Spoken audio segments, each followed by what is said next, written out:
लोकसभा निवडणुकीत सोलापूर जिल्ह्यातील विधानसभा मतदारसंघात धक्कादायक निकाल पाहायला मिळाले। शहर मध्य या मतदारसंघानंतर आता सोलापूर दक्षिण या विधानसभा मतदारसंघात इच्छुकांची संख्या दिवसेंदिवस वाढताना दिसत आहे। खासदार प्रणिती शिंदे यांना दक्षिण विधानसभा मतदारसंघातून 9,000चे मताधिक्य मिळाले, त्यामुळे काँग्रेसमध्येही इच्छुक वाढले आहेत। एकीकडे असे चित्र असताना दुसरीकडे भारतीय जनता पार्टी कडूनही आता उमेदवारीची मागणी केली जात आहे। राज्याचे माजी सरकार मंत्री तथा विद्यमान आमदार सुभाष देशमुख हे मागील 2 टर्म दक्षिण तालुक्याचे नेतृत्व करत आहेत। विरोधामध्ये जितके उमेदवार तितका सुभाष बापूंना फायदा निवडणुकांमध्ये होतो हे मागील 2 निवडणुकांमध्ये दिसून आले। यावेळी काँग्रेसला वातावरण काहीसे चांगले असल्याने सुभाष देशमुख यांना उमेदवारी मिळणार की नाही असे तर्कवितर्क राजकीय वर्तुळात काढले जात असल्याने आता भाजपमध्ये इच्छुक वाढले असल्याचे समजते। या इच्छुकांमध्ये लिंगायत समाजाचे नेते श्रीशैल हत्तुरे यांनी पुन्हा एकदा विधानसभेसाठी गुडघ्याला बाशिंग बांधण्याची तयारी केली आहे। श्रीशैल हत्तुरे हे माजी पालकमंत्री विजयकुमार देशमुख यांचे समर्थक मानले जातात। 2019च्या विधानसभा निवडणुकीवेळी सुद्धा त्यांनी निवडणूक लढवण्याची भाषा केली होती। काहीही करून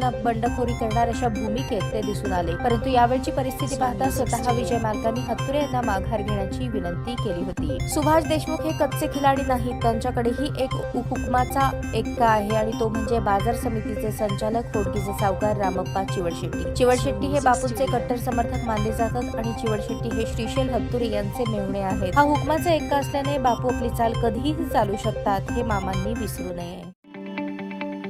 ताज्या बातम्या पाहण्यासाठी प्राईम महाराष्ट्र न्यूज चॅनलला सबस्क्राईब करा।